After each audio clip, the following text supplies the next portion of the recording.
नमस्कार everyone. Hello everyone.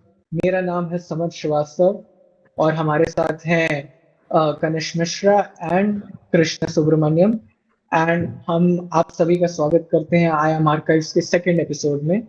Welcome everyone. आज जो हमारे साथ जो गेस्ट हैं उनको आपने भले ही शक्ल से ना देखा हो, लेकिन उनकी आवाज बिल्कुल सुनी होगी। कभी उन्होंने हमारे माननीय प्रधानमंत्री जी के लिए आवाज दी है, तो कई सारे वॉइस एंड ऑडियो प्लेज में उन्होंने अपनी आवाज दी। तो मैं स्वागत करना चाहूंगा हमारे श्री माननीय सुदर्शन रामास्वामी जी को। Thank you so much sir कि आप आज यहाँ पे आए। You grace this like show. It is a huge honour for us. धन्यवाद। आपने बहुत विस्तार रूप से मुझे इंट्रोड्यूस किया है, उसके लिए मैं बहुत आभार हूँ और उसके योग्य बनना चाहूँ। बिल्कुल सर। तो जैसा कि हमने बताया कि सर एक बहुत ही उम्दा किस्म के वॉइस एक्टर हैं सर, लेकिन यहाँ तक आने के लिए आपने कई सारे चैलेंजेस, कई सारी जिनको बोलना चाहिए स्ट्रगल्स को फेस किया होगा, तब आप जाके आपने अपने क्राफ्ट को इस तरह परफेक्ट किया है। तो उसके बारे में हम थोड़ा जानना चाहेंगे कि आपकी जीवन यात्रा कैसी थी। आपको यहाँ तक आने के लिए किन किन कठिनाइयों और पाथ्स का सामना करना पड़ा। अनेक सीख जो है दृष्टिकोण से लेके यथार्थ तक अनेक सीख,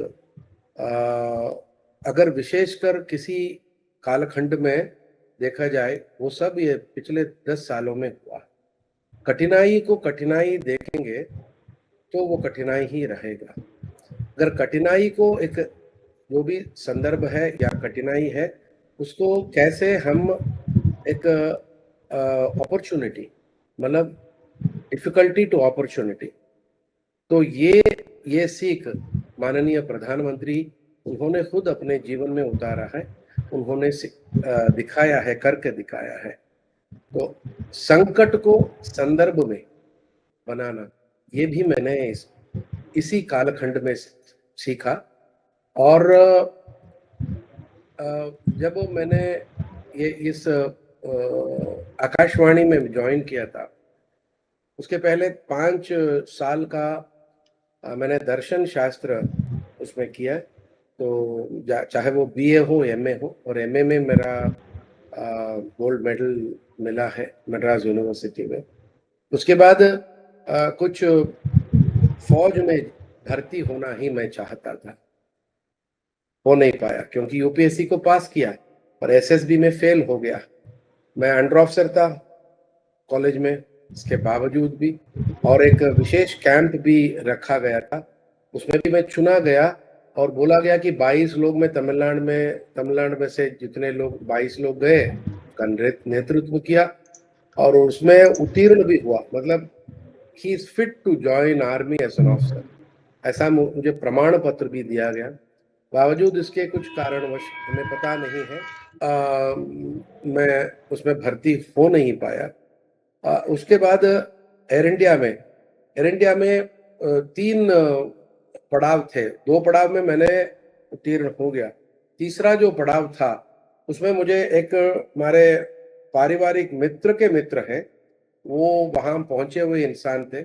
उन्होंने बोला था कि आपका जो धार्मिक ये चिन्ह होते हैं माथे पे, या ये फ्लाइट पर्सर बोला जाता है। फ्लाइट पर्सर आप समझते हैं? नहीं, ठीक है। एयर होस्टेस का मेल काउंटर पार्ट होता है। तो उस जमाने में था 86-87 में, का वेतन तब उस जमाने में 18,000, बहुत बड़ा रकम है। बहुत ज्यादा होते हैं 18,000 और उससे। मैंने बोला मैं कैसा हूं, जो भी हूं, अगर वो धार्मिक चिन्ह अगर उसको हटाना पड़े, वो नौकरी ही नहीं चाहिए। मैं गया, उत्तीर्ण हुआ नहीं, और मुझे बोला गया कि पहले 2-3 नंबर में हो। तब तो 18 वैकेंसी थे, आराम से मैं उसमें घुस पाता। पर ठीक है, जो हुआ सो हुआ। वो आदर्श एक आदर्श की दुनिया में था। कोई बात नहीं, अब भी आदर्श की दुनिया में हूँ, पर थोड़ा बहुत यथार्थ के साथ उसको मैं फिट भी कर देता हूँ, तो आदर्श को, मेरे उसूल को छोड़ता नहीं हूँ। तो उसके बाद आकाशवाणी में जो है वो एग्जाम हो, इंटरव्यू हो, उत्तीर्ण हुआ और ज्वाइन किया, तब आत्महत्या वो भावना मन में उत्पन्न हुआ, क्योंकि वहाँ का माहौल जो है वो कॉरपोरेट माहौल, वो और फौज का माहौल, वो उसकी अपेक्षा थी, पर यहाँ आके एक सरकारी जो है उसमें आके गिरना और काफी मुश्किलों का सामना करना पड़ा, लगभग 2 ढाई 3 साल तक। उसके बाद जब मैं जो है उसमें माइक के सामने बैठ के बात करना शुरू की और थोड़ा बहुत उसमें इन्वॉल्वमेंट बढ़ता चला गया, मेरे अंदर में जो बात है, मतलब जो योग्यता है, वो शायद वो पनप उठे और उसके बाद धीरे धीरे मैं अपने आप को इक्विप करता गया। ऐसा मैंने जो है, जैसे कि बोलते हैं ना, स्टैग्नेट हुआ नहीं। जी। जितना हो सके और जितना मेरे योग्यता है उसके अनुसार मैं जो है अपने योग्यता को और मैं उसको बढ़ता गया। और ये 2014 के बाद जब मन की बात हुआ, तो मन की बात में मेरा जो है करियर का, ये मतलब ये मैं यश की बात कर रहा हूँ, करियर में मैं आगे बढ़ा नहीं, क्योंकि वो दुर्भाग्यवश हमारा जो जो कैडर है, तो वो ऐसे दबाया गया और हम कार्यक्रम के प्रोड्यूसर हैं, हम वहीं के वहीं रह गए हैं। ये एक अभिशाप है। चलिए वो कोई बात नहीं, वो दुख की बात वो अलग होता है।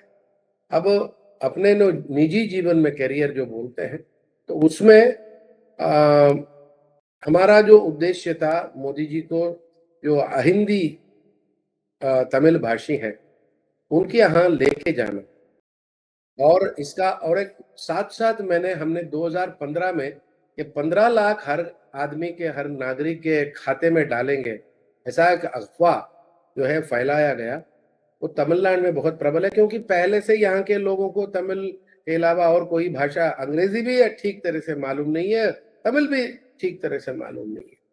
तो ऐसी स्थिति में हमने ये संकल्प किया कि ये जो 52 मिनट का, एक 52 सेकंड का, इसको हम आगे बढ़ाएंगे, उसका प्रचार प्रसार करेंगे। उसमें जो अफवाह है, इतना जो है अगर डाला जाए तब भी रकम बचेगी, तो इतना सारा रकम वहां पर उन्होंने कैद करके रखा है स्विस बैंकों में। तो यही तो बोला था, ये इसका प्रचार प्रसार हमने किया। उसके बाद अनेक वीडियोओं का मैंने डबिंग भी कर चुका, और 2021 में और 20 में जब अमित भाई का मैंने किया, माननीय गृह मंत्री का, और उसके बाद 2-3 महीनों के बाद माननीय प्रधानमंत्री का 2 बार कर चुका, 14 दिन का जो की अवधि में, एक चेन्नई में और 14 तारीख चेन्नई में, और 24 को कोयम्बटूर में। उसके बाद अभी जो नंदनम में पिछले मंडे हुआ, वो 8वां सभा है मेरे लिए, तो एक बहुत बड़ा पड़ाव है। तो ये अपने आप मैंने अपने आप को जो है इक्विप किया था। तो अनुवाद मेरा काम नहीं है और स्वर देना मेरा काम नहीं है, फिर भी मैंने उसमें अपने आप को लगाया और डबिंग सीखा, जैसे कि विजुअल एडिटिंग सीखा। जब सीखने के बाद आज इतना तक, यहाँ तक पहुंच गया कि मोदी जी स्वयं मुझसे मेरे बेटी की शादी, उसके बारे में कैसे हुआ, ये अगर पूछ रहे थे, तो मैं ये समझ रहा हूँ कि ठीक है, हमारा जो जो मैं योग्य हूँ या नहीं वो अलग बात है, मैं श्रद्धा से, निष्ठा से ये काम कर रहा था, उसका और भगवती की कृपा से ये उन्होंने पूछा। तो ये कठिनाई को अगर कठिनाई मानेंगे, श्रम को श्रम मानेंगे, तो जिंदगी में कहीं भी किसी भी चीज को आप उसका उसे अनुभव नहीं ले पाएंगे। मेरे गुरुजी कहा करते थे, जब ये साढ़े साथी होता है ना, साढ़े साथी से बहुत से लोग डरते हैं, मैं भी डर गया। 94 में मेरा जो दूसरा या पहला मालूम नहीं है, शायद प्रथम हुआ, तो आया था, तब मैंने पूछा था, तब कुछ मंत्रोपदेश मुझे दिया गया, और उन्हें बोला ये साढ़े साथी से तुम डरो नहीं, क्योंकि साढ़े साथी जो है वो तुम्हें परीक्षा देता रहता है, इम्तिहान देना पड़ता है। नए चीजों को तुम्हें इंट्रोड्यूस करवाता है। तो ये नए चीज से अगर डरोगे तो तुम सीखोगे नहीं। जी इसलिए नए चीज, नया नया माहौल और एक नया वातावरण हो, या नया एक दोस्त मिल रहा है, या कहीं आप फॉरेन में जाके पढ़ने के लिए जाते हैं, तो इतने साल तक आप स्कूल में पढ़े होंगे, तो उसके बाद आईआईटी चेन्नई मद्रास आए, तो तब ये माहौल कुछ अलग है, भिन्न है। तो थोड़ा बहुत परिवार से भिन्न रहते हुए, तो आप यहाँ का जो सीख है, जितना आप एडजस्ट हो जाएंगे उतना आपको ये सीख में आपको बहुत सहायता मिलेगी।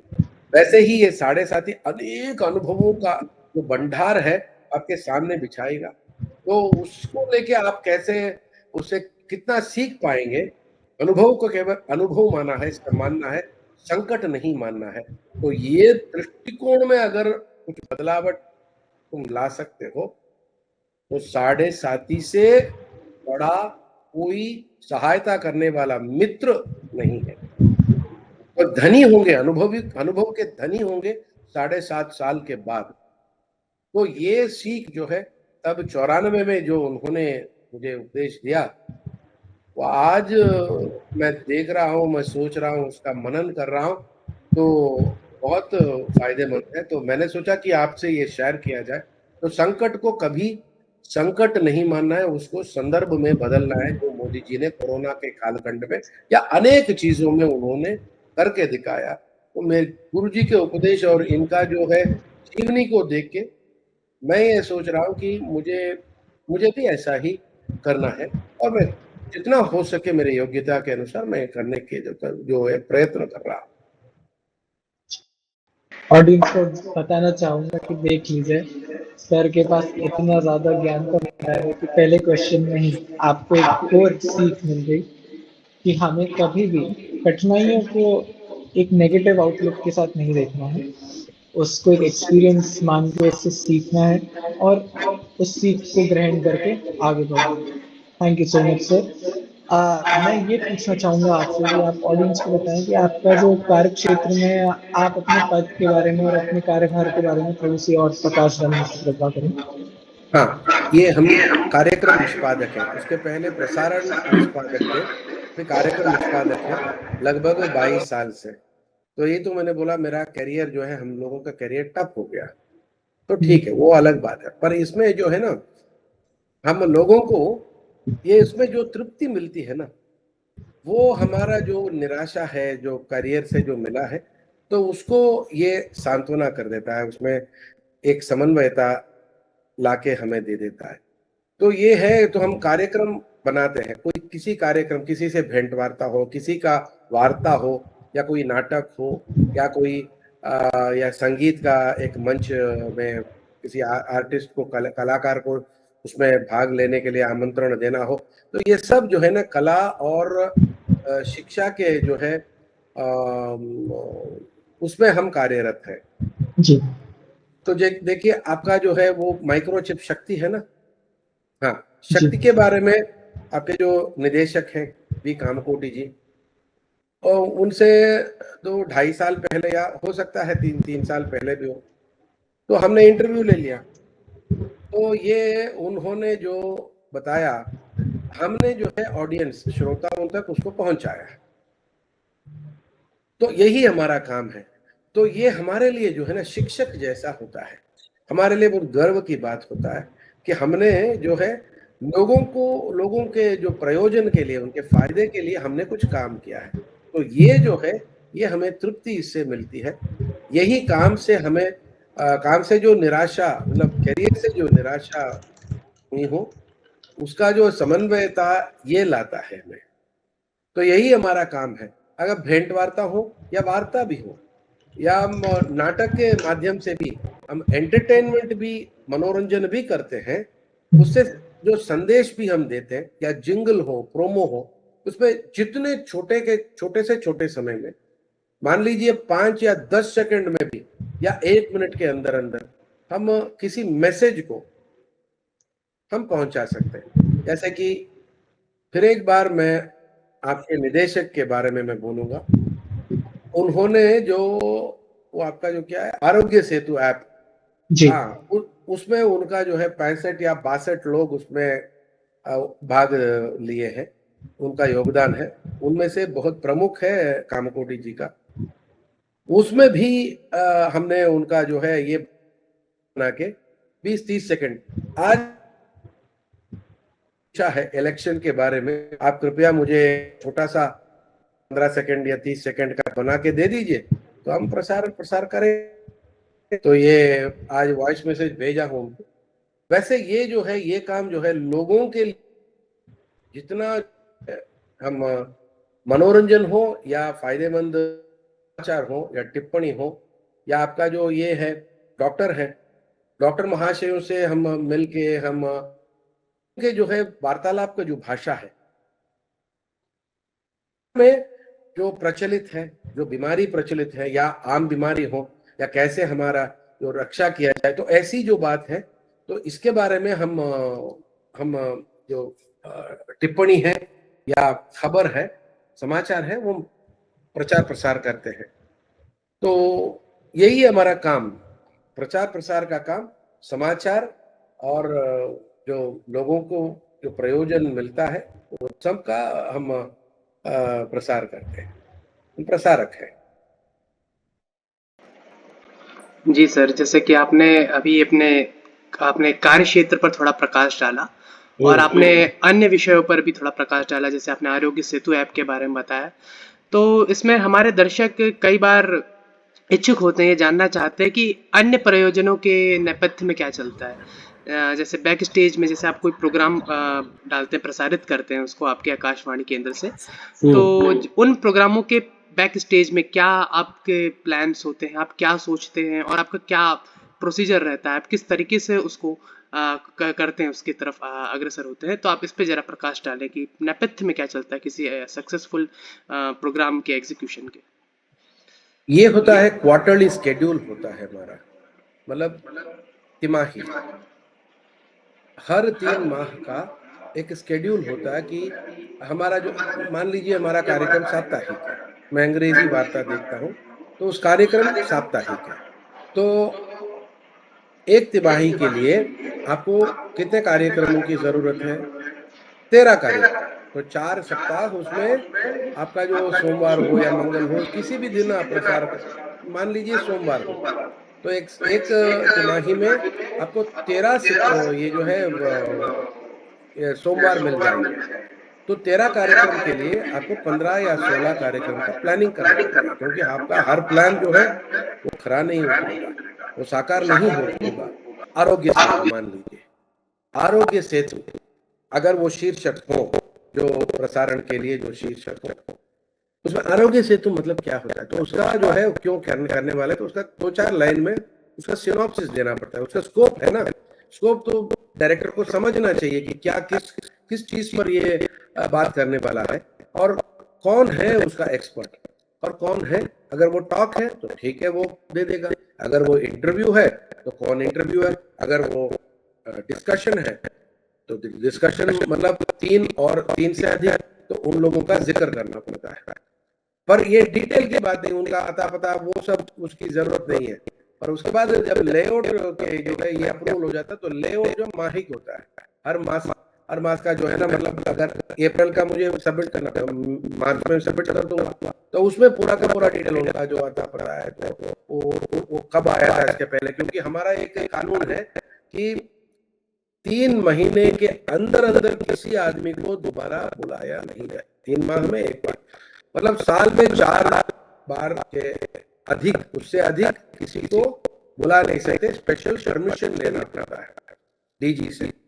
तो ये भी एक कायदा है। इसलिए कब आया था पिछले समय और उसका फीस क्या है, तो वो सब लिख के हम भेज देते हैं। अगर ब्रॉडकास्ट है तो एफ भी डालते हैं, तो अगर 4 महीने पहले आया तो उसका लास्ट डेट हम ब्रॉडकास्ट डालते हैं, तो उसका जो पता है वो भी लिख लेते हैं। उसका फीस कितना है, हम क्या देने वाले हैं, 2000 3000 क्या है, वो स्ट्रक्चर है। हमारा फीस स्ट्रक्चर है, 10 साल में एक बार रिवाइज होता है, तो उसके अनुसार हम फीस देते हैं। और उसका कॉन्टैक्ट नंबर, ये सब अवधि क्या है, कितने मिनट के लिए हम रिकॉर्ड करने वाले हैं, और इसका असिस्टेंस कौन कर रहा है। अगर वो कैजुअल है तो कैजुअल के लिए पेमेंट है, वो सब डिटेल्स उसमें आ जाएंगे लेआउट में। उसके बाद वो प्रपोजल, ये अप्रूवल हो जाने के बाद जो प्रपोजल रजिस्टर में ये सारे के सारे हो जाएंगे। उसमें अनेक सारे अप्रूवल, अनेक पड़ाव में अप्रूवल होने के बाद जब पेमेंट का समय आता है तो इसे हम ऊपर भेज देते हैं। आजकल वो रजिस्टर का मामला अधिक नहीं है, हम ऑनलाइन पेमेंट ये कर देते हैं, तो चेक वेक की बात नहीं है, तो केवल एक प्रपोजल रजिस्टर होता है, मतलब ये होता है। तो इसके बाद जो है हम कंप्यूटर में हम अप्रूव कर देते हैं, तो ऊपर चला जाता है, तो उसके अनुसार पेमेंट हो जाता है। उसमें हम काफी सारे प्रश्न, 9 प्रश्न लगभग पूछते हैं, जैसे कि आपका पैन नंबर क्या है, और आपका ये क्या होता है, खाते का नंबर, कौन सा बैंक है, कौन सा ब्रांच, ये सब क्योंकि पेमेंट देना है ना। तो अगर आपने मान लीजिए आप 4-5 से ज्यादा ही आप एक साल में करने की चेष्टा करते हैं तो खुद रोक देता है। ये कोई ऐसी बात नहीं है कि आप ओरिजिन में उसको घुसा दो और उसका पेमेंट 5 पेमेंट हो जाए, तो ऐसा तो हो नहीं सकता, क्योंकि अगर उसमें रजिस्टर में बता दे सकते हो, हाँ, पर कंप्यूटर में ये हो नहीं सकता, तो वहाँ रोक देता है। तो ये एक बात है। और उसके बाद नेटवर्क हो गया बाद कार्यक्रम को एग्जीक्यूट करना, नीचे स्टूडियो बुकिंग करना पड़ता है। उसके बाद स्टूडियो में अब एक बार डिस्कस करेंगे, जब फोन पे डिस्कस करेंगे और इंटरव्यूअर के साथ, और नीचे आके चीजों में 10-15 मिनट प्लानिंग को हमारे स्कोप के अनुसार है तो वो कर देंगे और फटाफट रिकॉर्डिंग में चले जाएंगे, बस रह जाएगा। उसके बाद एडिटिंग का मामला है। अगर ये को भेज देने के बाद हम एडिटिंग करते हैं, हमारे जो समय का अगर 15 मिनट का हमें चाहिए तो 16-18 मिनट हमने कर दिया तो होगा ही, क्योंकि हमें कभी जो है गैप होंगे, गैप उसको ऑडियो मीडियम है तो उसमें विशेष बात है। ऑडियो में हम वीडियो कॉल में है ना,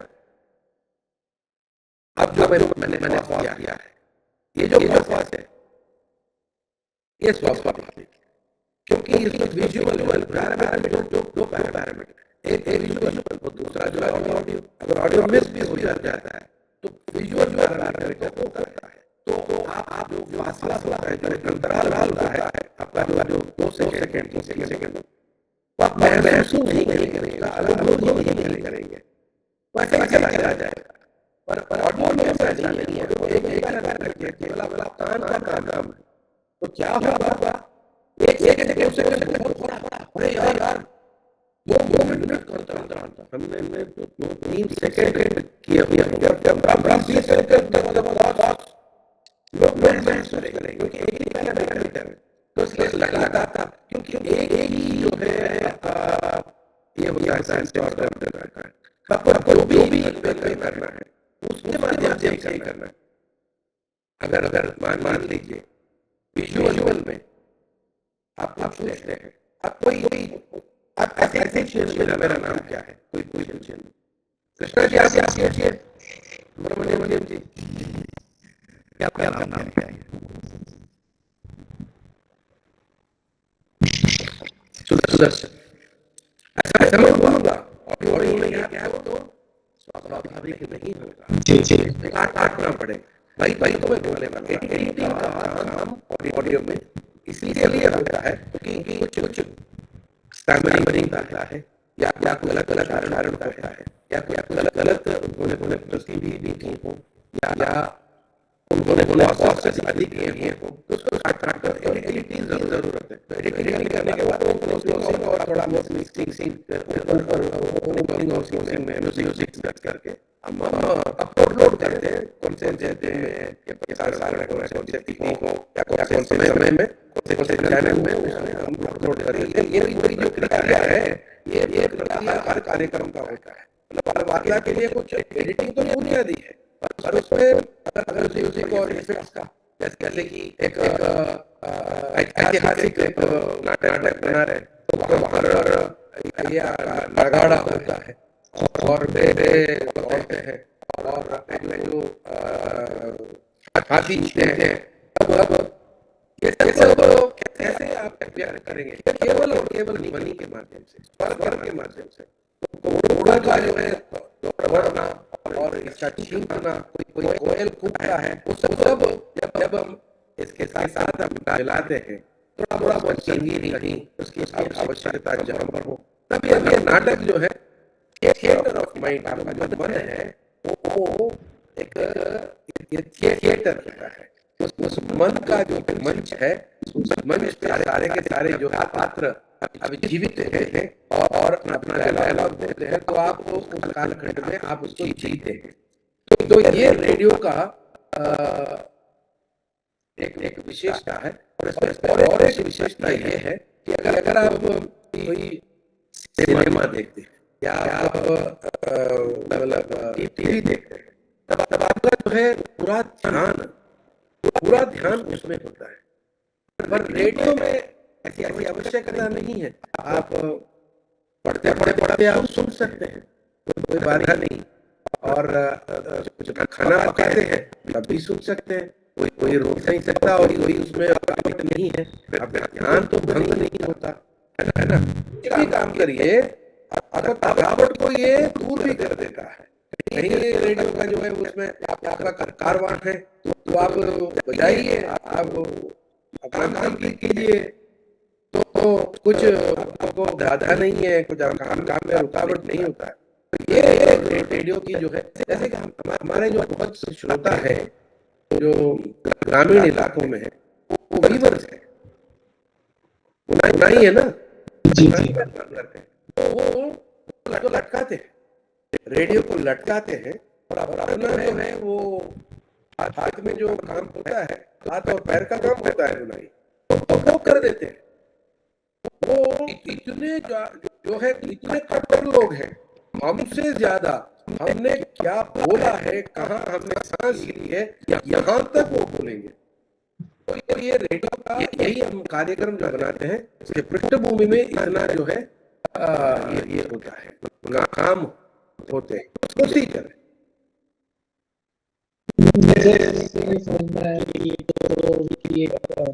आर्टिस्ट के लिए थोड़ा सा डिफिकल्ट भी हो जाता है, क्योंकि एक आप इंद्री ऑडियंस से कम कर लेते हैं देखने की, लेकिन वहीं उसका जो साउंड का इम्पैक्ट रहता है, उससे वो पूरा अपने दिमाग में पूरा ही डिस्प्ले बना लेता है, जो कि बहुत ही खूबसूरत बात है कि आप फिर उसको अपने विजुअल पे ना डिपेंडेंट रख के, उस वजह से सभी सर ने बताया थिएटर ऑफ माइंड को पूरी तरीके से वो अपनी खुद का एक प्ले बना देता है सिर्फ साउंड से, क्योंकि बहुत ही ज्यादा खूबसूरत और स्पेशल बात है।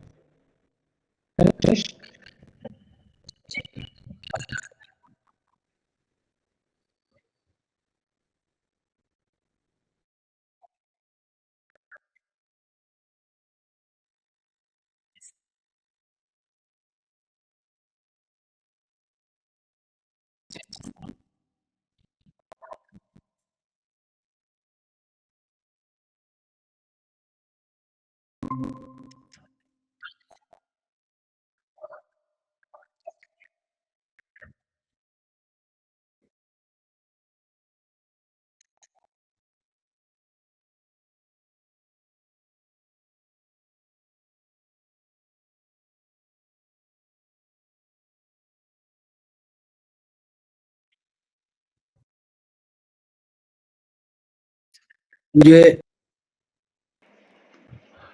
जी, तो सर ने काफ़ी अन्य विषयों पर भी प्रकाश डाला, जैसे कि दीर्घ विराम, लघु विराम और अन्य पॉजेस पे भी सर ने काफ़ी प्रकाश डाला है।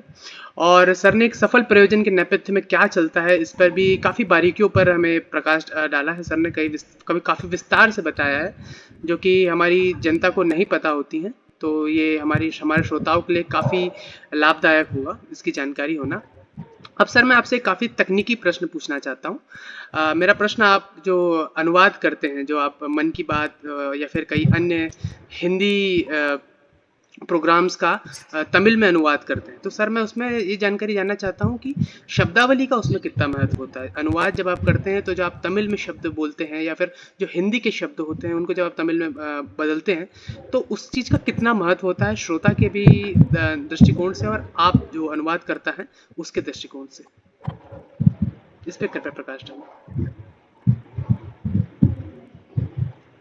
ये बहुत उत्तम प्रश्न इसलिए है कि अनुवाद होता है, अनुवाद में जो मूल रूप से जिसने भी किसी भी साहित्य को लिखा हो या कोई भाषण दिया हो, उसका असली जो है जीव, उसमें जो जीवन है, वो जीवन जो अनुवाद में भी उसका प्रतिबिंब होना चाहिए। अगर वो अनुवाद, जैसे कि हम बोलते हैं तमिलनाडु में जुनून अनुवाद, जुनून तमिल, एक तमिल उस कालखंड में हुआ 83 या 84 में जुनून एक धारावाहिक हुआ करता था इसमें दूरदर्शन में। उसका अनुवाद जो है वो वर्जन वो तमिल में होता है, वो सीधा होता है। ऐसे कि तुम्हारा नाम क्या है, उन्होंने पेर, वो ठीक है, पर अनेक वाक्यों का ऐसा आप अनुवाद नहीं कर सकते, इतना सीधा नहीं होता है ना। जैसे कि हम बोलते हैं, ये जो प्रश्न आपने पूछा है, ये वाक्य, நீங்கள் கேட்டபடியே நீங்கள் என்ன கேள்வி கேட்டீர்கள் என்றாल, ये अनुवाद ये जुनून तमिल का होता है। तो ये अनुवाद सीधा नहीं होना चाहिए, उसका भाव उसमें होना चाहिए। मतलब जिस भाषा में अनुवाद किया जा रहा हो, उसके जो स्वाभाविकता है, उसके जो विशेषता है, उसके अनुसार ये जो मूल रूप है उसको आपको एडजस्ट करना पड़ता है, उसको थोड़ा बहुत लचीला बनाना पड़ता है, ताकि ये जो पढ़ने वाले जो है ना, जो अनुवाद पढ़ने वाले लोग, उनको ये लगना चाहिए, अरे ये हमारे जो माहौल, हमारी जो परिस्थिति है, या हमसे हम जिस चीज से परिचित है उसके बारे में बोला जा रहा है, उस भाषा में बोला जा रहा है, स्वाभाविक भाषा में, है ना। ये अनुवाद जैसा दिखना नहीं चाहिए। ये बहुत बुनियादी चीज है।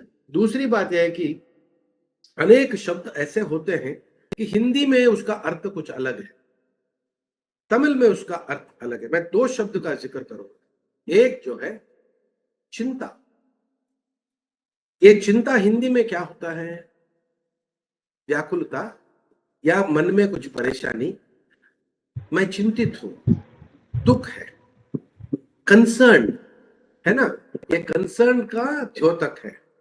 हालांकि तमिल में उसको मन के तुलना में प्रयोग किया जाता है। ये सिंपल अपनी उन्होंने तोड़ लिए है, मतलब मेरे मन में ऐसा सूझा नहीं है, तो कंसर्न कहाँ है, माइंड कहाँ है ना। वैसे और एक शब्द है धैर्य। हिंदी में धैर्य का मतलब होता है पेशेंस, है ना, सही है। तमिल में धैर्य का मतलब है साहस, वैलर। तो ये फर्क देखिए। तो ऐसे जो शब्दों से हम ऐसे ठीक है, उसके पास बहुत धैर्य है, ये और he is valorous, this two are not same, है ना। ये तमिल में अर्थ भिन्न है, तो ये सब समझना चाहिए भाषा में। और तीसरी बात यह है, एक शब्द के लिए अनेक, एक अर्थ के लिए अनेक शब्द होते हैं, कॉन्टेक्चुअली उसको प्रयोग करना पड़ता है। एक बात, वो कॉन्टेक्स्ट कितना गंभीर है उसके अनुसार, उसके लिए आपको, आपके पास पर्याप्त शब्दावली होना चाहिए, और किस कॉन्टेक्स्ट में किस शब्द का प्रयोग करना उचित होगा, ये इस जानकारी भी आपके पास होनी चाहिए, ये है। और अगली बात यह है, आपके पास शब्दों का भंडार भी होना चाहिए। एक ही शब्द अब लगातार उसका प्रयोजन करते जाइए नहीं, जितने शब्द आपके पास हो उसमें जो वैरायटी लाने की कोशिश करिए, ताकि वो उसका जो भावार्थ वो उसमें कहीं ये ना हो, मतलब भेद ना हो। इसको आधारभूत मान के अगर अनेक शब्दों का उचित जगहों पर अगर हम उसका प्रयोग करें, तो और स्वाभाविक भाषा में और स्वाभाविक ढंग से अगर करेंगे, तो अनुवाद नहीं रहेगा, वो मूल रूप से लिखा हुआ उसी भाषा, अनुवादित जो भाषा है उसमें लिखा गया साहित्य जैसा दिखेगा। ये अनुवाद में और शब्द प्रयोग में ध्यान में रखते हुए ये करना है, नहीं तो ऐसा हो जाएगा कि लोग उससे हटके रह जाएंगे, तो वो सफल नहीं होगा। आपको लेके जाना है ना। किसी भी साहित्य को अनुवाद क्यों करते हैं? क्योंकि अनेक और भाषाओं में उसको लेके जाना था, पर उसमें आप सफल नहीं हुए। बहुत ही हाँ, बहुत ही खूबसूरत सर आपने बताया है। और मुझे तो ये भी बड़ा अच्छा लगा कि इससे हमें ये समझ में आता है कि एक ही कंट्री, एक ही देश की दो भाषाओं में कितना एक डिफरेंस हो सकता है। तो जब तक आप उसका भाव नहीं समझेंगे शब्दों का, तब तक आपको समझ में नहीं आएगा कि कैसे अनुवाद होता है। और इसके साथ ही मेरे को आपने जो एग्जाम्पल दिया धैर्य का, धैर्य शब्द का, इससे मुझे एक प्रसंग याद आता है श्री रामचरितमानस का। उसमें जब महाराज विभीषण चिंतित हो जाते हैं कि प्रभु इतने आ, इतने ताकतवर शत्रु को कैसे हराएंगे आप, आपके पास तो रथ भी नहीं है। तो भगवान एक ऐसे रथ की बात करते हैं जिससे आप संसार को हरा सकते हैं। तो उसमें एक लाइन आती है, सौरज धीरज तेहि रथ चाका। शौर्य और जो धैर्य है उस रथ के पहिए होते हैं। तो तमिल में धैर्य का मतलब धीरज, एंड हमारे हिंदी में धैर्य का मतलब पेशेंस। उसमें भगवान ने दोनों बताया। बहुत ही अच्छा, बहुत ही खूबसूरत एक एग्जाम्पल है। सर मैं आपसे ये भी पूछना चाहूंगा कि आपने नेट जियो के साथ भी आपके कोलैबोरेशन है, आपने काम किया है, उसका आप अपना अनुभव साझा करें तो बहुत अच्छा लगेगा। मैं सीधा नेट जियो नहीं, पर नेट जियो में ऐसा होता है ना, मैं बोलना उचित है कि नहीं पता नहीं, फिर भी जो है ऐसा होता है कि नेट जियो उससे अनेक लोगों को पार करके जो नीचे आता है, जो ट्रिकल डाउन होता है, ट्रिकल डाउन इफेक्ट होता है ना। मान लीजिए स्क्रिप्ट के लिए 10,000 रुपए देते हैं, सेकेंड हैंड होता है तो उसमें 2,000 निकाल देगा, और तीसरा होता है वो 1,000 रुपए। अगर आखिर में स्क्रिप्ट राइटर के लिए जो मिलेगा वो 500 से 1,500 रुपए, ऐसा होता है। तो अनुवाद जो है हम करते हैं, नेट जियो का नेट जियो का किया हो, बीबीसी का किया हो, डिस्कवरी का किया, उसमें ऐसा होता है कि हर चैनल का उनका रिक्वायरमेंट अलग होता है। जैसे कि एड फील्ड में रेडियो का अलग होता है, और आपका जो एड का बिल्कुल अलग होता है। हम जितना शुद्ध भाषा का प्रयोग करते हैं वो हम आकाशवाणी में करते हैं, पर और एफएम में वो थोड़ा बहुत ये हो गया, डाइल्यूट भी हो गया है, क्योंकि अंग्रेजी शब्दों का प्रयोग उसमें अधिकतम है।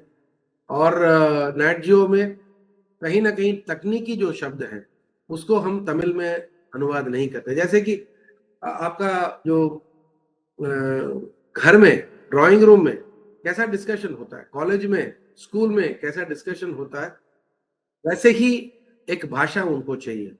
कुछ चैनल के लिए अधिक, खासकर ये नेट जियो का अधिक अंग्रेजी शब्द चाहिए, बाकी लोगों को इधर उधर होता है।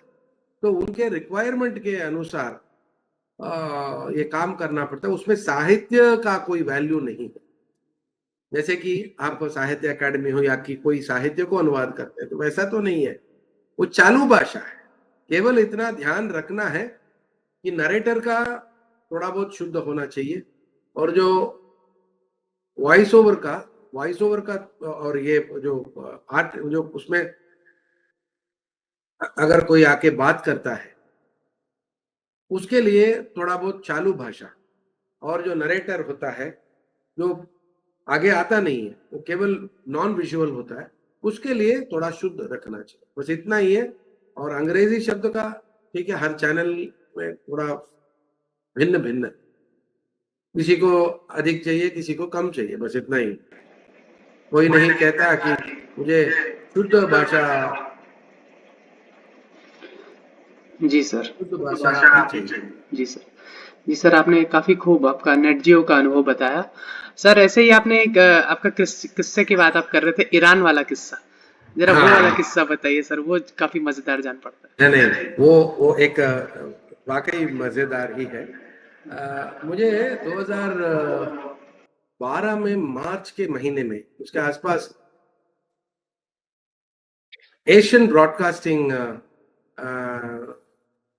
AIBD, तो उसमें जो है ना वो कॉरपोरेशन, उसमें वो जो एशियाई देशों का ब्रॉडकास्टिंग संगठन है, उसमें अचानक से मुझे बुलावा आया, 10-15 दिनों में तुम्हें आना होगा, 2 दिन में आना होगा। उसके बाद हमने बोला नहीं आ सकते, क्योंकि ढेर सारा जो है परमिशन लेना पड़ेगा और उसके बाद ही आ पाएंगे। वो समझ गए, तो उन्होंने बोला कि पहले क्लासेस लेने के लिए, नाटक के से जुड़े हुए क्लासेस लेने के लिए शिक्षक के रूप में मुझे बुलाया गया था, और उसके बाद वो ड्रॉप हो गया। केवल उन्होंने बोला कि एक पेपर प्रेजेंट कीजिए। वो पेपर था ड्रामा एंड सोशल वैल्यूज, तो यही तो शीर्षक। मैंने बहुत सारा जो है, जो ठीक है, हम यथार्थ तो बोल सकते हैं, सिखा सकते हैं, पर थोड़ा बहुत उसमें एक वैलिडेशन चाहिए ना। आप तो साइंस के छात्र हैं, तो आप तो वैलिडेशन का महत्व जानते हैं। कोई किस जमाने में, इस साल में इसने ऐसा बोला है, और इसका इस किताब में लिखा गया है, और इसका प्रमाण ये है, तो ऐसा बोलने से थोड़ा बहुत उसका वो प्रमाणित हो जाता है, तो लोगों के मन में विश्वास होता है, तो ये ठीक है, ये लोग ये बंदा जो है ऐसे कुछ बकबक नहीं कर रहा है। तो ऐसा ये प्रामाणिकता के लिए मैंने जो समाचार और जो बात है इकट्ठा की और वहां गया, और मैं पावर पॉइंट वो सब तैयार कर दी, और मुझे वो उससे अधिक तृप्ति मिली नहीं है। मैंने सोचा कुछ तो करना चाहिए, तो इन लोगों जो जो सुस्त पड़े हैं, या कोई ऐसे ऐसे चल रहे हैं, ठीक है चलता है यार, ऐसे चलते हैं, उनको थोड़ा बहुत ऐसे जागरूक करना पड़े, थोड़ा बहुत शौक देंगे। और मैंने एक आइडिया मुझे आया तब, मतलब मेरे जो मंच पे चढ़ने, मेरा अपना पेपर प्रेजेंट करने के 5-10 मिनट पहले, मेरा एक केरल का एक दोस्त था, उसको बोला, केवल उसको बोला, मैं थोड़ा ऊपर जाके कुछ नाटक करने वाला हूँ, तुम डरो नहीं, तो तुम ऐसे आराम से रहो, क्योंकि वो काफी निकट था, मैथ्यू था। उसको बोला तुम चौकन्ना मत हो, और तुम ऐसे ही रिलैक्स रहो, और ऊपर चढ़ गया। चढ़ने के बाद मैंने अपना कोट को एडजस्ट किया, और फिर वो लैपटॉप को सामने रखा, वो सब देखा, कुछ 2-4 वाक्य और एक स्लाइड भी डाल दिया। डालने के बाद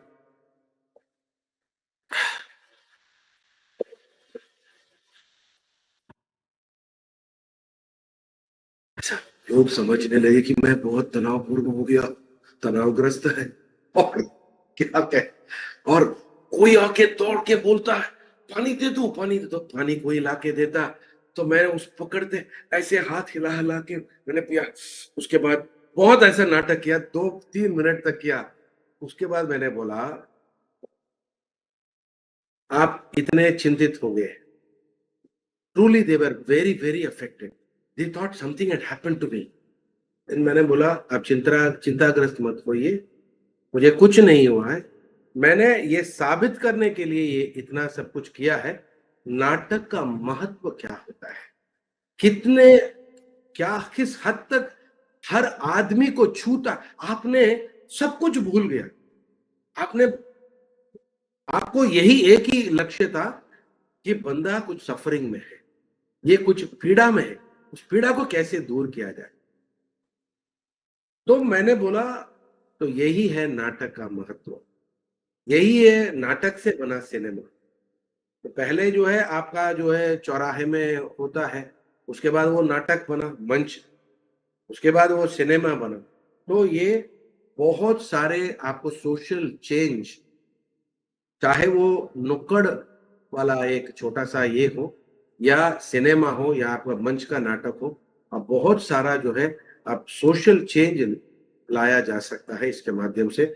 बहुत अद्भुत मीडियम है, क्योंकि इमोशंस जो है और फीलिंग्स जो है, और विशेषकर भारतीय लोगों का, और भी विशेषकर ये तेलुगु और तमिल लोगों, बंगाली लोगों का, इनका जो है इमोशंस को जगाना, ये बहुत मतलब ये इमोशन लोग हैं, ये तीन, जहां तक मैं मानता हूं, अगर मैं गलत भी हो सकता हूं, ये तीन प्रांत के लोग बहुत इमोशनल होते हैं।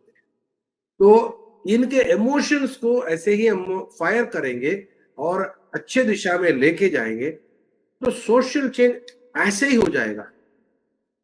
तो यही वो ईरान का किस्सा है।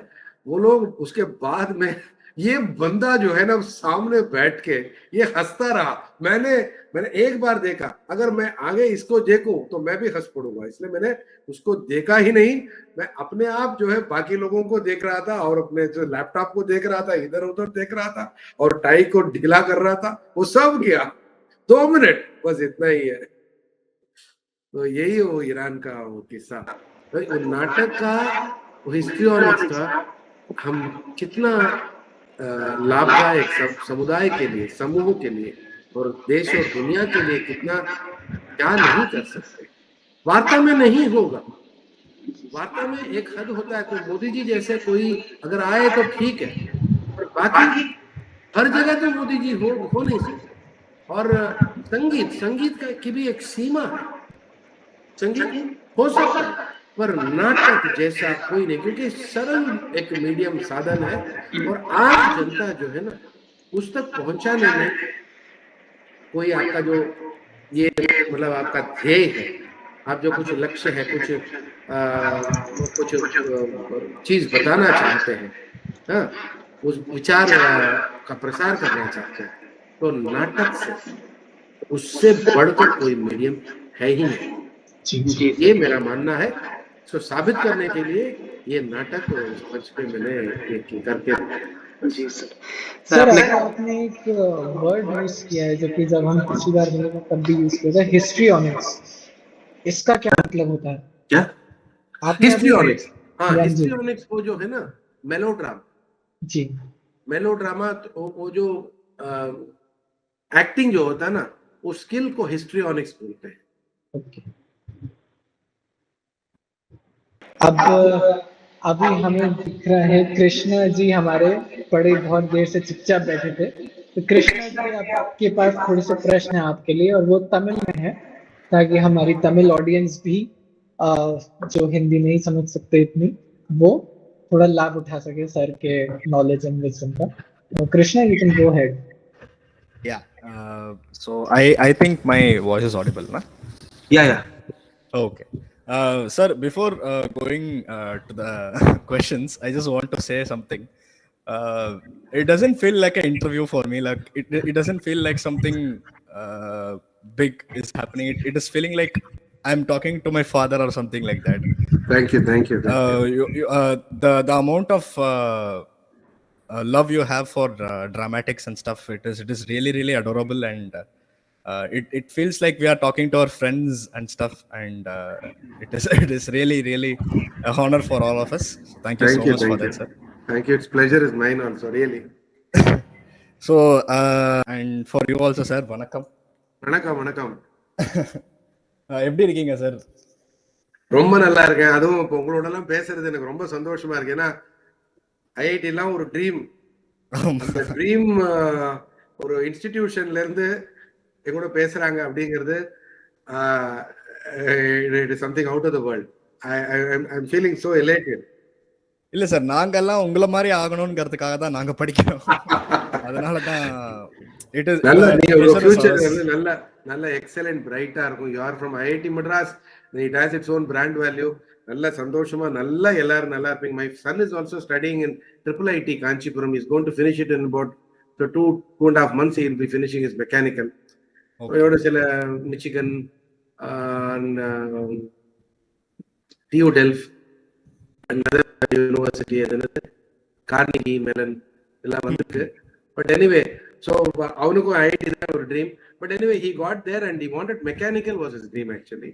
So he was not too concerned. எனக்கு IIIT, IIT, okay அப்படின்னு. So அதனால I feel I am talking to my son's peers. Thank you so much, sir. Thank Pleasure. you. And for the interview sake, first விஷயம் என்ன அப்படின்னா, நீங்க வந்து உங்க professional லைஃப்ல நிறைய விஷயம் செஞ்சிருப்பீங்க. நிறைய நல்ல விஷயங்கள் செஞ்சிருப்பீங்க. நிறைய உங்களுக்கு உங்களுக்கு தோணின ஒரு செயல்கள் நிறைய செஞ்சிருப்பீங்க. அந்த செயல்கள்ல நீங்க பார்க்கும்போது உங்களுக்கு நீங்க செஞ்ச சிறப்பு செயல், அதாவது உங்க உங்க வாழ்க்கையில நீங்க மறக்கவே முடியாத ஒரு செயல், ஒரு நல்ல செயல் அப்படின்னா நீங்க எதை சொல்லுவீங்க சார்? இல்ல, நல்ல செயல்னு இப்ப நாங்க பண்றது எல்லாமே சமுதாயத்துக்காக பண்றோம். சமுதாயத்துல யாராவது ஒருத்தர், கண்டிப்பா சத்தியமா நான் உளமாற உணர்றேன், நம்ம சொல்றத நிச்சயமா இப்ப இன்னைக்கு கூட Bharat rice central government is doing 28 rupees atta, 29 rupees ஒரு கிலோ அரிசி. வெளியில அதே அரிசி 50 ரூபாய் 60 ரூபாய். ஆட்டாவோட ரேட் என்ன? இப்ப கடலைப்பருப்பு 88 ரூபாய் ஒரு கிலோ. ஆனா இவங்க வந்து எவ்வளவு கொடுக்குறாங்க? 52 ரூபாய் கொடுக்குறாங்க. 52 58 ரூபாய்க்கு கொடுக்குறாங்க. எவ்வளவு விஷயம். Middle class, middle income group. मैं तमिल में कंटिन्यू करूँ ना? Yes sir, yes sir, no problem. இப்போ அப்போ இத பத்தி நம்ம சொல்லணும் இல்லையா? சென்னையில எங்க கிடைக்கிறது? மக்களுக்கு சொல்லணும், கொண்டு போய் சேர்க்கணும். அப்ப அப்படித்தானே middle class or even lower class people அவங்க எப்படி பயனடைவாங்க? ஸோ எங்கெங்கெல்லாம் வருது அதை பத்தி மேலும் தகவல். ஒரு 12 minutes இன்டர்வியூ பண்ணேன். Everyday something happens like that. அது இல்லாம எங்களுடைய தொழில் வாழ்க்கையில, எங்க கெரியர்ல, அதாவது தொழில் வாழ்க்கையில ஏற்பட்டிருக்கக்கூடிய மிகப்பெரிய ஏமாற்றத்தை எங்களால இட்டு நிரப்ப முடியாது. இதுதான் எங்களுக்கு வந்து ஒரு இட்டு நிரப்புறதுக்கு ஒரு மிகப்பெரிய ஒரு வடிகால்னு சொல்லலாம். ஓகே. அதுன்னு சொல்றதுக்கு இல்லை. It happens daily. இது நான் நல்லது பண்ணலையா? எவ்வளவு பேருக்கு இது போய் சேரும் இல்லையா? கரெக்ட். அது சேர்றது எனக்கு இது நிறைவு எனக்கு பண்ணணும்னு நினைச்ச போதே எனக்கு சந்தோஷம் ஏற்பட்டது. எனக்கு யாரு கூடயாவது பேசினா அது எங்களுடைய பிளட்லயே இருக்கு. யாரு கூடயாவது பேசினா இவங்களை வச்சு நம்ம ஆடியன்ஸ்க்கு என்ன சொல்லணும்? ஒவ்வொருத்தரும் அவங்க உங்க கண்ணோட்டத்தில் இருப்பாங்க. நாங்க பாக்குறது, இவங்களை நம்ம கொண்டு நிறுத்தினோம்னா, நம்ம இவங்களை இன்டர்வியூ பண்ணோம்னா பீப்புள் எவ்வளவு பிரயோஜனப்படுவாங்க. ஒரு டாக்டர் பேசுற, சக்சஸ்ஃபுல் டாக்டர், ஒரு பெரிய ஆபரேஷன் பண்ணிருக்காரு, ஹார்ட் டிரான்ஸ்பிளான்ட் பண்ணிருக்காரு, கிட்னி டிரான்ஸ்பிளான்ட் பண்ணிருக்காரு. இத பத்தி சொன்னோம்னா, இல்ல ஒரு புது கண்டுபிடிப்பு சக்தி பத்தி சொன்னேன்னு, அப்ப அது வந்து கொண்டு போய் சேர்க்கறச்ச எவ்வளவு தூரத்துக்கு வந்து பீப்புளுக்கு அது யூஸ்ஃபுல்லா இருக்கும். செய்தியை பரப்புறோம், சந்தோஷமா இருக்கும். உண்மையாவே அதுலயும் ஃபீட்பேக் வரும். இந்த ஃபீட்பேக் வரும்போது அது simply out of the world. எப்படின்னு தெரியுமா? ஒரு வாத்தியார், ஒரு ஆசிரியர் வந்து அவர்கிட்ட படிச்ச அந்த மாணவன் ஒரு பெரிய லெவலுக்கு போறான், கான்டாக்ட்ஸே விட்டு போயிடுது. திடீர்னு அந்த மாணவன் வரான், வந்து ஆசிரியர் முன்னாடி, நான் அந்த பேட்ச்ல படிச்சேன்னு தெரியுமா? அந்த பேட்ச்ல நான் வந்து 3rd பெஞ்ச்ல உட்கார்ந்து இருந்தேன், 2nd இரு இந்த சுரேஷ் பேட்சா? ஓ, அந்த கிருஷ்ணாவாணி, எப்படா இருக்க? நீதானா அது? எவ்வளவு பெரிய ஆளா? அப்ப எவ்வளவு ஒரு அந்த ஆசிரியருக்கு சந்தோஷம் வரும். பெற்ற மகனை சான்றோன் என கேட்ட தாய் அப்படின்னு சொல்லிட்டு தமிழ்ல இருக்கு இல்லையா? அந்த மாதிரி அந்த அந்த அந்த அப்பாவும் அம்மாவுக்கு சான்றோன்னு பையனை வந்து ஒரு பெரிய ஆளுன்னு, அந்த மாதிரி ஒரு ஆசிரியருக்கும் தான் உருவாக்கின ஒரு மாணவன், தன்கிட்ட படிச்ச ஒரு மாணவன் ரொம்ப பெரிய பதவியில வந்திருக்கான் அப்படிங்கிற போதோ, இல்லைன்னா அவன் பெரிய ஆளா இருக்கான், அவன் ஏதோ ஒரு வகையில அவன் வந்து சாதிச்சிருக்காங்கிற போது அவருக்கு வந்து ஒரு நிறைவு ஏற்படும். அது போலத்தான் ஒரு நேயர் வந்து சொல்லும் பொழுது, பரவாயில்லடா, எவ்வளவு சந்தோஷமா இருக்கு, பிரயோஜனமா இருக்குடா அப்படின்னு நமக்கு தோன்றது. இப்போ என்ன ஒரு பேசு தமிழா பேசுன்னு ஒரு யூடியூப் சேனல் தெரியும் இல்லையா? கேள்விப்பட்டிருக்கேன். ராஜவேல் நாகராஜன் தேர்ஸ்டே அன்னைக்கு என்ன ஒரு இன்டர்வியூ எடுத்தார். அந்த இன்டர்வியூல வந்து, you believe it or not, நீங்க கூட போய் பார்க்கலாம், ஐ பிகேம் எமோஷனல். இதுக்கு மேல என்னால இன்டர்வியூ கொடுக்க முடியாது. அதுல I became so emotional that கொஞ்ச நேரம் ஐ டுக் கண்ட்ரோல் மை செல்ஃப். அது ஒரு 37 minutes இன்டர்வியூ. அது வந்து தட் இஸ் இன் 3 days. இன்னும் 3 days கம்ப்ளீட் ஆகல, 2.5 daysல இட் ஹஸ் கான் டு, நான் லாஸ்ட் பார்த்த போது 99,000 views. எதுக்கு சொல்றேன்னா, அதுல வந்த கமெண்ட்ஸ், அந்த கமெண்ட்ஸை கேட்கணும். அதுல வந்து அபவுட் 100 கமெண்ட்ஸ்ல 99 கமெண்ட்ஸ் சொல்லுவோம். ஒன்று வந்து எப்பவுமே கிரிட்டிசிசம் இல்லை. It is not criticism, it is not a critic. அது விமர்சனம் இல்லை, இது வந்து அவதூறு. டிஃபரன்ஸ் தெரியுதுல? Slander, there is a difference between, very clear difference between slander and criticism. Correct. எப்பவுமே வந்து there is a portion for slander. People will slander looking at you itself. I'll slander. I don't know you. I'll about anything, your hairstyle, about your vibhuti or your chashma, anything. I will just slander. I don't like you. Simple. So on the slander, Modi ji used to tell, you can always take into criticism, you can address it, but definitely not slander. Slander you have to ignore. Ipa kuda the Republic Summit la kuda he said, slander நீங்க அதெல்லாம் இது பண்ணனா நம்மளோட வேலையை பார்க்க முடியாது. Criticism you have to take into account. இல்லைன்னா criticism அதை நம்ம பண்ணோம். விமர்சனம், கிரிட்டிக்கை வந்து we should definitely pay heed to. ஆனா சும்மா அவதூறு பரப்புறான், சேர வாரி இறைக்கிறான்னா பண்ண வேண்டாம். அதுல அவ்வளவு பீப்புள் வந்து தே were so appreciative not of my work alone, because தமிழ்ல மோடிஜி பேசுறது கேட்கல, புரியல அப்படிங்கிறது. இப்போ அவங்க they were so happy about it. So இது வந்து ஒரு நிறைவை கொடுக்கும். இந்த மாதிரி தான் எங்க அலுவலக பணியில டெய்லி ஏதாவது ஒண்ணு பண்ணிட்டு இருப்போம். அது வந்து ஒரு பெரிய நிறைவை கொடுக்கும். அதனால குறிப்பிட்டு இதுதான் அதுதான் சொல்ல முடியாது. இன்னைக்கு நான் சொன்ன பாரத் அரிசியே நான் சொன்னேன். இந்த மாதிரி டெய்லியே இருக்கும். ஸோ உங்களுக்கு அவங்க டெய்லி பண்றதே ஒரு ஒரு இம்பார்ட்டன்டான ஜாப் அப்படிங்கிற மாதிரி நீங்க சொல்லுங்க. சந்தோஷத்தை கொடுக்கறது, ஆத்மார்த்தமா பண்றோம். அது நான் என்ன பத்தி சொல்றேன், ஆத்மார்த்தமா பண்றேன். Correct sir. In spite of so many அதாவது சாதகம் இல்லாத சூழ்நிலைன்னு சொல்லிப்போமே, சாதகம் இல்லாத சூழ்நிலைகள், அப்புறமா வந்து மனசை குன்ற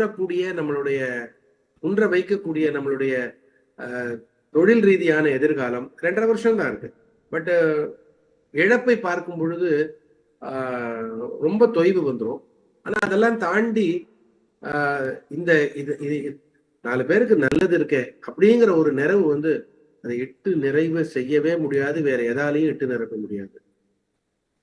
எங்க வேலையில இது ஒரு மிகப்பெரிய ஒரு positive, it is a very big அச்சீவ்மெண்ட்னே சொல்லலாம். இந்த மாதிரியான ஒரு இதுல கூட இப்போ யாருக்கோ ஒருத்தருக்கு ஒரு ஏழைகளுக்கு உதவி செய்யற திட்டம், அப்ப அங்க இருக்கிறவனும் இதே மாதிரி தான் உணர்வான். ஏன்னா he is able to help the poor. அதே மாதிரி தான் ஃபீலிங் எங்களுக்கு. இன்னைக்கு நான் உங்களுக்கு ஐயோ ரொம்ப கஷ்டப்பட்டு வந்தான், ஒரு டாக்டர் உயிர் போற நேரத்துல வராங்க, அப்ப அந்த உயிரை he has saved the life. அப்ப அந்த டாக்டர் what he feels, அந்த ஃபீலிங் நாங்க ஃபீல் பண்ணுவோம். Correct sir, correct. எக்ஸாக்ட். இதை விட என்னால கிளியரா அதுக்கு மேல ஒரு டாக்டரோ இல்ல ஒரு ஏழைக்கு he is famished, so you are feeding him. That sort of happiness, that sort of contentment we get, especially when we get feedback live or through some other means, directly வந்து சொல்லும் பொழுது, அப்போ nothing like it. very very well said sir. அடுத்தது என்ன அப்படின்னா, when coming to dramatics சம்பந்தமா நம்ம வரும்போது நீங்க நிறைய விஷயம் சொன்னீங்க. அதாவது பாஸ் எடுக்கிறது, அப்புறமா ஒரு பிஹேவியரல் ஆஸ்பெக்ட்ல, பாடி லாங்குவேஜ் ஆஸ்பெக்ட்ல நிறைய சொன்னீங்க. நீங்களே செஞ்சு கூட காட்டினீங்க எங்களுக்காக. ஸோ ஒரு விஷயம், அதாவது இந்த டிராமாட்டிக்ஸ்க்கு வரும்போது இந்த விஷயம் நம்ம செய்யவே கூடாது, ஒரு இந்த விஷயம் டோட்டலாக அவாய்ட் பண்ணியே ஆகணும் அப்படின்னா என்னவா இருக்கும் சார் உங்களோட தரப்புல இருந்து? இல்ல, டிராமாட்டிக்ஸ்ல பண்ணக்கூடாதுன்னா என்னன்னா, இந்த வல்கரா இருக்கிற சில ஆக்ஷன்ஸ் அதெல்லாம் வந்து கூடவே கூடாது. ஓகே. நம்ம வேத வாக்கியமே என்ன சொல்றது? அசதோமா சத்கமய, தமசோமா ஜோதிர்கமய, மிருத்யோர்மா அமிர்தங்கமய, ஓம் சாந்தி சாந்தி சாந்தி. So from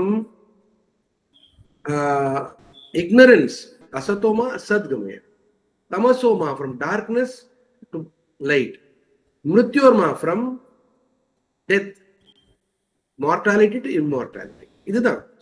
This is the dictum. அதே மாதிரி நாம இருக்கிறதுல இருந்து எப்பவுமே ஸ்டாக்னேட் ஆகக்கூடாது. we should also not regress. கீழ் நோக்கியும் போகக்கூடாது. நம்மளுடைய பயணம் எப்பவுமே மேல் நோக்கி. it should be progressive. We may not be able to progress overnight. No, it's not possible. 6 months to 5 years, you give yourself time. I promise you, 5 years, 6 months, you can sort of perceive something has happened. But in 5 years' time, perceptible change you would have seen. Whatever thing, whatever be the fit, உங்க துறை எதுவாக இருந்தாலும் இல்ல உங்களுக்குள்ளேயே நீங்க மாற்றத்தை ஏற்படுத்தலாம். அந்த மாற்றம் தேக்கம்ங்கிறது, it is like stagnation is disease. That is what Basaveshwara says. So never stagnate. தேங்கி போகக்கூடாது. தேங்கினா நாத்தம். ஒரு குட்டை நாரும். ஆறு நாருமா? नाराज, ये ना पेरगी ओढ़। इसका मतलब है कि कोई कुआं, उसमें वो जो है बदबू निकल सकता है, कहीं कुछ पानी अगर है, पर ये नदी से बदबू नहीं आती है ना, वो बहता हुआ है. अदे मादरी नाम progress. I should be better than what I am today, either laukikam in our worldly life or in our personality. Personality is a combination of both physical and mental. So psychologically, எல்லாத்திலையுமே நம்ம improve பண்ணணும் to go towards a betterment. I think this is the motto and mission of life. இந்த மாதிரி இருக்கறச்ச நம்ம நாடகத்துல நாம entertainment, let it be healthy entertainment. ஆரோக்கியமாக இருக்கணும். அது மற்றவர்களை புண்படுத்துற மாதிரி இருக்கக்கூடாது. So a humor makes people, should make people laugh. It should not hurt them. Correct. இப்போ ஒரு திவ்யாங்க மாற்றுத்திறனாளி இருக்காரு, வந்துடாம பார், நோண்டி பைய, கூட்டு பைய, அந்தா லங்கடா. No, don't tell that. God has given you something. God has given you. Don't abuse a man who doesn't have that faculty. Be kind to them. If you're not able to be kind to them, remove yourself. But never hurt them. Never hurt anybody. So drama liyo, never hurt. Never be vulgar. And be as subtle as possible. And இன்னைக்கு ஸ்டேஜுக்கு எல்லாத்தையுமே ஹியூமர்ல சொல்ற try பண்ணணும். Humour is the best vehicle. டிராமாவே best vehicle. அந்த பெஸ்ட்லயும் best is humor. Whatever you say with humor or light-hearted banter. Okay. Another thing also I can. It may not be directly related, but it is somewhat related. Someone hurts you. I hurt you. I hurt you. I call you by some name. The best thing is you just kadandu poradhu. You ignore it.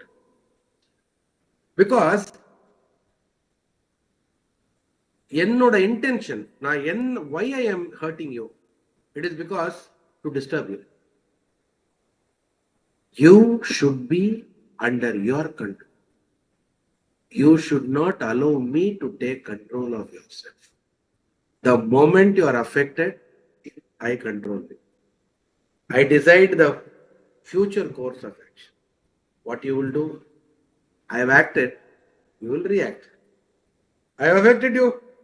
So under construction, a constructive bent of mind is lost for you. Your peace of mind is lost. Your progress, adukku ungalde concentration is lost. So immediately you react. Then, I am a pig. You are a human being. I will try to push you in gutter. But you should know, a pig relishes, it wallows in shit. But that is not a place for you. So you should always think about your progress. One thing is your laukika, your worldly, your profession, your career, that gets affected because you have lost your poise. Then what you will do is you will always think of what I am going to do. So you will plan your action you'll be prepared, as an enemy state is going to commit aggression. We will be ready. Ready.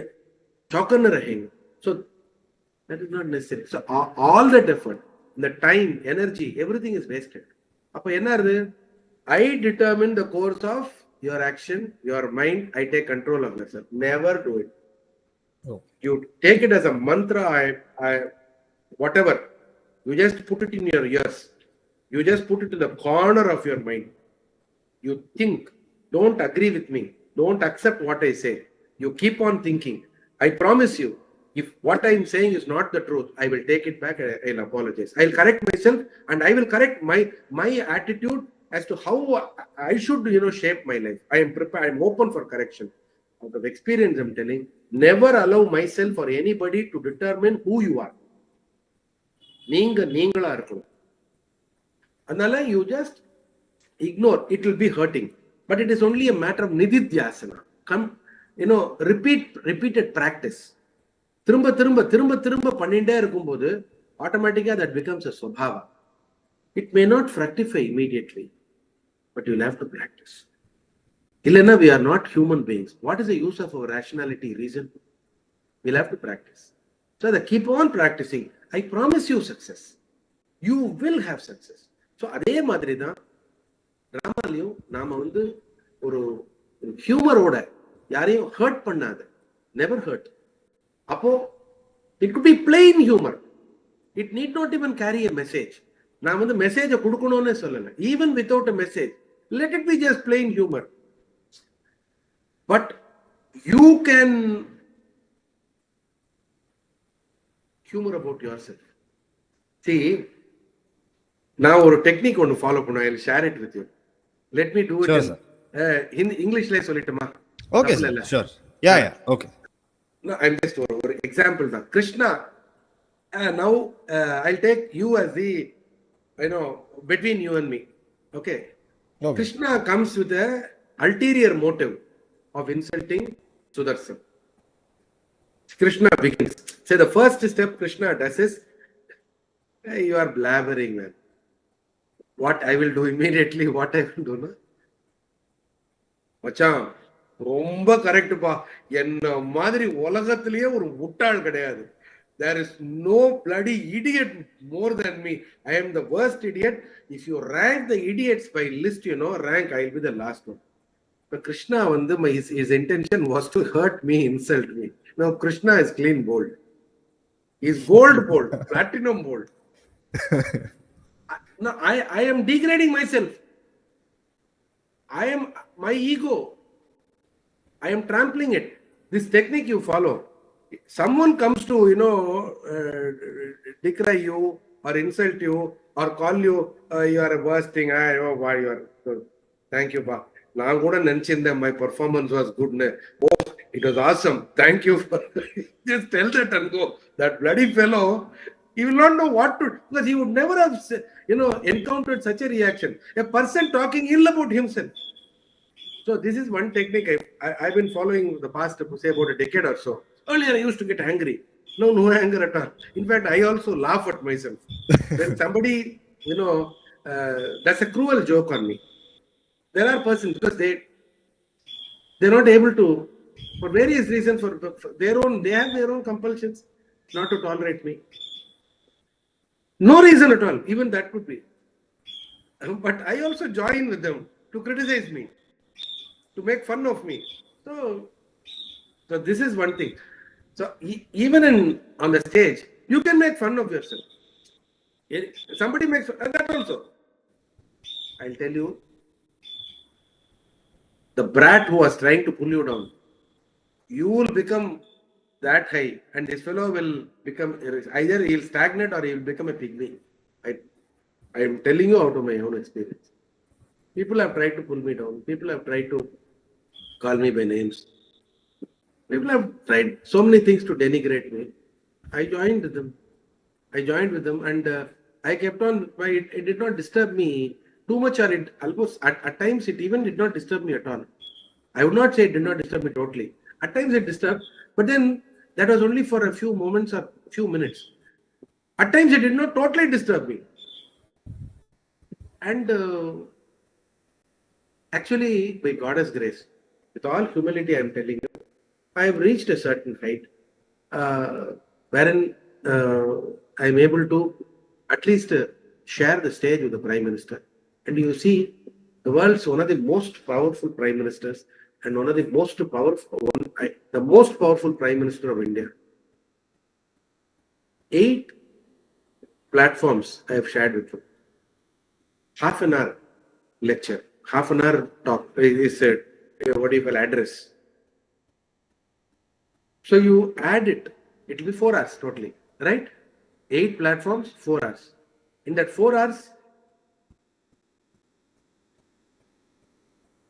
divide it into half. 2 hours he has been looking at me translated. Who will get such a bhagya? Ilya, a prime minister like Modi looking at a bloody useless fellow and is waiting for me to finish and to go. Every time I do the segment, I go to give him an indication. After that, he begins. He's out of the world here. I can't describe it in words. That is why I broke down in that interview. Kindly see if it is possible. Sure. So, அதுதான் அந்த அந்த அந்த சொல்ல வந்த விஷயமே, humor is the best vehicle in the drama, and even in life also, you ignore all these things and entertain the audience. If you want some message to be given, you can definitely lace it, a mild, beautiful message which will be etched in the minds. That can be given. But basically, this is the, dictum I follow in life after much of going through the manthan. Sorry, a bit of deviation I have done. Please don't mistake me. No, sir. It is totally fine. Like, ஒரு ப்ராப்ளத்தை எப்படி handle பண்ணணும்னு இதை விட அழகா சொல்ல முடியாதுன்னு நினைக்கிறேன் நான். ரொம்ப நன்றி. Thank you so much sir. And I think நாங்க நிறைய கொஸ்டின்ஸ் வச்சிருந்தோம். We were having a lot of questions for you to ask, but the amount of insight you gave, it's like giving the answers for all the questions which we are having. Yes, exactly. So thank you so much for your insights, all your experience which you shared with us, sir. I think all our audience also will be having a little bit of motivation in their minds and to become as a personality equivalent to yours. You people are destined to become more. I promise you this. You definitely become more. You have brightness in your eyes and you have brightness in your outlook. So definitely there is huge amount of positivity. I was just only trying to add something, some value addition. You people are already valued people. I promise. No, I'm not. No flattering it. It's not flattering. Definitely, I'll tell you 10 years, 20 years down the line, probably if I'm going to be alive and you people remember me, you will definitely, somehow you will reach out to me and you will tell me, yes, it is not a prediction. It is true, because outlook, what outlook, healthy outlook. You people are very healthy. Maybe that girl who came on that day. Tanu, she's also here. She's also here.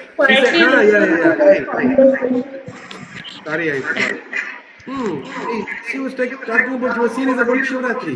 See, these things are basic values and be oneself. And the outlook and healthy outlook, positive, constructive.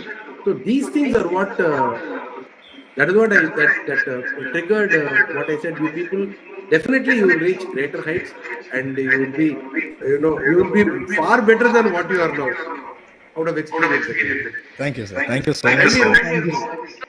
Yeah, and I would sure. conclude by saying, like, we're the drama society. We came here, like, looking to get some insights into drama, but we are taking something which we would, like, hold on for life. And we can apply... Be network here. You guys, you people you can have a good network amongst yourselves. And then even this friendship which you have gained, school days is one, that's a class different. But this college, this is where from there you are going to have a career afterwards. Right? So once you keep network, It will help you not only internally but also in your profession. You'll have wonderful friends because you have once you go to the profession, there it is a bit difficult to have friendship. Yeah. School and college days, education years, you keep networked, and you will really love it. I'll tell you. Okay. Sure. Thank you, sir. Yes. Sure. Thank you. Thank you so much, sir, for coming and for giving us your time. And we are like really honored and really happy that you shared all these insights and all this knowledge with us. Thank you so much, sir. Yes, sir. Thank you Thank you. so much for this opportunity that I could speak to such wonderful persons with such positive outlook and great smiles, bright smiles. Bharat Mata ki jai. Nandri, Vanakkam. Thank you, sir. Thank you, sir. Thank Thank you. you, So sir. much for taking out the time and coming for this interview. I did not interrupt all along because I didn't want to break the proceedings of the interview. But thank you so much for giving us your time. Yes, sir. Thank you. Namaskar. Namaskar. Namaskar, Namaste, sir. sir. Namaskar. Thank you. Jai Sir. Shri Ram. Thank you.